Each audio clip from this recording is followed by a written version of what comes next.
Bienvenue dans cette série consacrée à l'histoire ancienne de l'Afrique du Nord. Une histoire bien plus vaste que les conquêtes. Une histoire qui ne commence ni avec Rome, ni avec l'islam. Une histoire profondément humaine, modelée par les vents du désert, les fleuves disparus et les montagnes éternelles. Avant que l'écriture ne grave les récits dans la pierre, les peuples de Tamasga laissaient des signes sur les parois des grottes, des traces dans la poussière rouge du Tassili, des empreintes dans le silex taillé. C'est cette mémoire enfouie que nous allons faire remonter à la surface. Car l'Afrique du Nord n'est pas un simple prolongement de l'Orient ou de l'Europe. Elle est un berceau à part entière, riche d'innovations, de spiritualité et de formes de vie qui ont traversé des millénaires. Cette première série explore la préhistoire.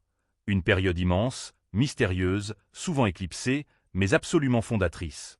Nous avons choisi de la raconter en 6 épisodes autonomes, chacun centré sur une grande étape de transformation. Une façon de progresser étape par étape, tout en ancrant le récit dans les réalités propres à cette région, avec un accent particulier sur l'actuelle Algérie. Notre voyage commence avec le Paléolithique inférieur. Nous y rencontrons les premiers hominidés, Homo habilis, Homo erectus, sillonnant les régions sahariennes et les plateaux kabyles. Ils façonnent les premiers outils, domestiquent le feu, et posent les bases de ce que nous sommes. Puis vient le Paléolithique moyen et supérieur. L'homme de Jebel-Irhoud, vieux de plus de 300 000 ans, nous regarde à travers le temps.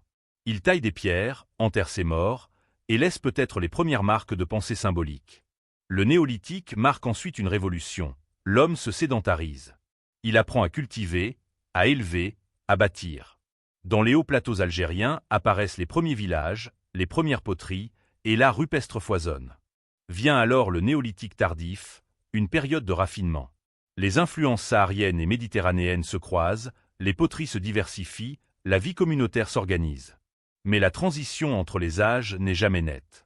C'est dans l'intervalle entre le mésolithique et le néolithique que se développe un monde de croyances profondes. Les fresques du Tassili, les rituels chamaniques, les figures énigmatiques gravées dans la roche nous parlent d'un rapport au sacré, à la nature, à l'invisible. Enfin, la protohistoire prépare l'avenir. Les outils en métal apparaissent, les formes de pouvoir se structurent, des proto-royaumes émergent lentement. C'est le seuil de l'histoire écrite, mais sans rupture, une continuité discrète